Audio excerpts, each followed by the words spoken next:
Welcome to the Minister's Cat, Echism, question 36.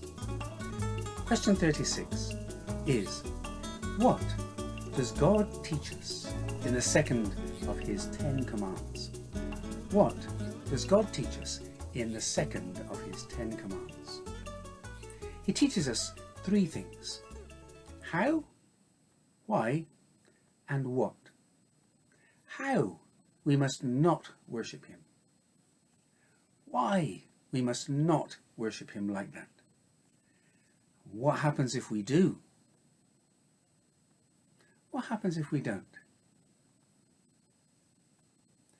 How we must not worship God.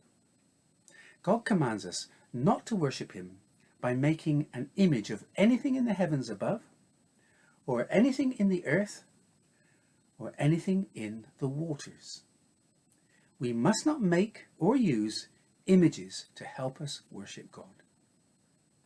Of course, people can paint pictures and make models of things, but not for the purpose of worshipping God. We're never to bow down to images in our worship of God. Moses reminded the people that they didn't know God because they saw him. They saw no form of God at Mount Horeb. They only knew God because on that day the Lord spoke to them. Our worship of God is to come from what he has spoken to us and told us about himself in his word, the Bible. We're not to worship God as we imagine him to be, or through images that other people have made. That's why listening to and reading the Bible at home and in church and in Sunday school is so important. Our worship of God should be alive and continually arising out of what we learn from him in his living word, the Bible. Why must we not worship God using images that people have made? Do you ever have one of those days when you're making something and nothing seems to go right? You cut something too small, you glue something in the wrong place, you get things inside out, upside down, round the wrong way. Often it doesn't matter, you can try again. Knowing and worshipping God is the most important thing in the whole of our lives. We don't want to make mistakes there. If we worship God using images, the images will always make God too small and ourselves too big. Everything will be the wrong way round. We will think of ourselves as the creator and the God we've made as our creature. For our worship to be real and pleasing to God and good for us, it must come from our hearts.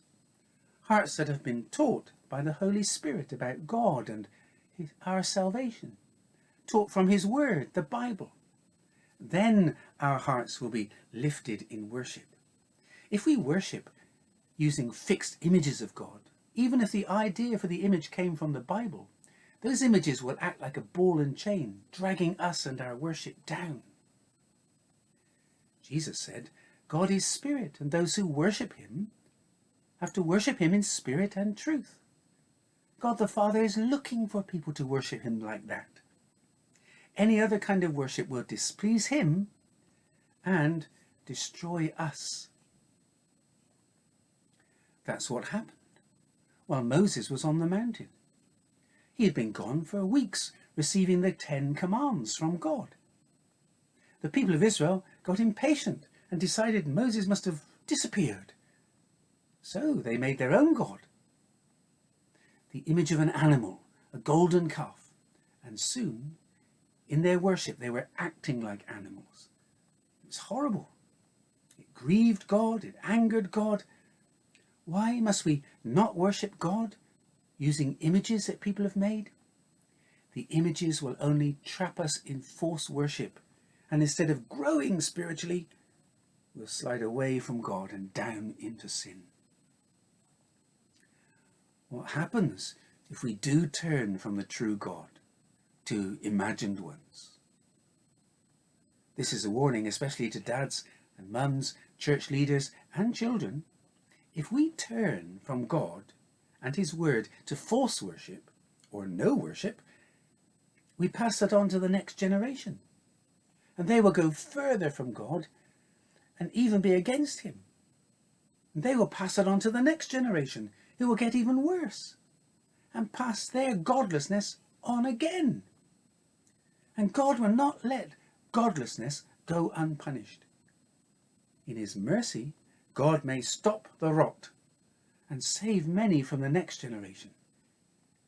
If we want our families, our children, our grandchildren, our great-grandchildren to know God's blessing, it's important not to worship God in ways that he forbids.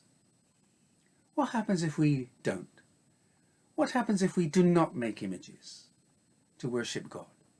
What happens if we worship God as he has shown us himself in his word? God, the true and the living God, says he will show his unswerving, constant love to thousands of those who love him and keep his commandments. Here are the words of the second command. You shall not make for yourself a carved image or any likeness that is in heaven above, or that is in the earth beneath, or that is in the water under the earth.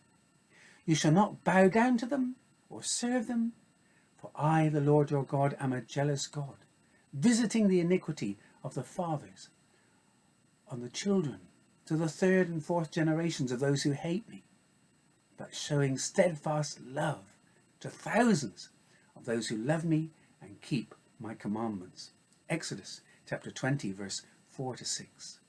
You shall not make for yourselves a carved image or any likeness that is in heaven above, or that is in the earth beneath, or that is in the waters under the earth. You shall not bow down to them or serve them. For I, the Lord your God, am a jealous God, visiting the iniquity of the fathers on the children to the third, fourth generations of those who hate me, but showing steadfast love to thousands of those who love me and keep my commandments. Exodus 20, verses 4 to 6. Thank you for joining us for question 36. Join us again for question 37.